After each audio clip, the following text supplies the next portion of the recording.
Hi, my name is Austin Dorman, and I'm a certified funnel builder and ClickFunnels ambassador. And today we're going to talk about this new feature, the Audit Log. And before we start, make sure you like, comment, and subscribe to this YouTube channel. And also, if you don't already have a ClickFunnels account, make sure you go check out the description to sign up for your free trial today. And also, too, there's some other really great resources in the description section as well. And so with the Audit Log, we're actually going to read it here in the Changelog right here. And this was released on February 7, 2025. So it says, staying in control with every action tracked. We're excited to introduce the Audit Log feature. In our ongoing mission to empower your teams with full transparency and accountability, we built audit logs to help you effortlessly monitor critical changes within your workspaces. Now you can easily keep track of everything from modifications in user access and payment gateways to integration tweaks, ensuring you always know who made what change and when. This enhancement not only boosts security, but also streamlines your troubleshooting process, giving you peace of mind every step of the way.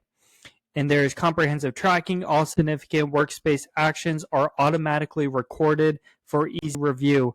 Effortless access. Find your audit logs conveniently in workspace settings, enhance transparency, monitor changes to user permissions, payment gateways, integrations, and more.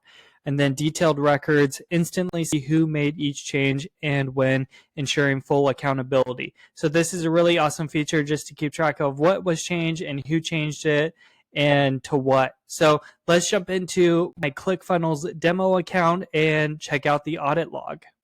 So I'm in my ClickFunnels demo account, and what we're going to do is we're going to go over here to the left-hand side to Workspace Settings, and then we're going to scroll down under Workspace Settings to Audit Log, and this is the Audit Log section. Now I blurred it out just because I had a few things, but we have a few different columns right here. We have the description of what was changed, the status, the actor, which actor is the team member or platform application that made the change, target, the subject of the change,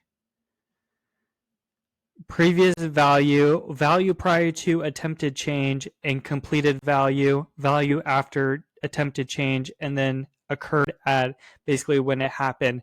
So this just gives you a list, like I mentioned, or what we read in the change log, just a list of any changes that were done between user access, payment, gateways, and other items as well. So if you have any questions, feel free to comment below or book a call with me, and I'd love to help you out.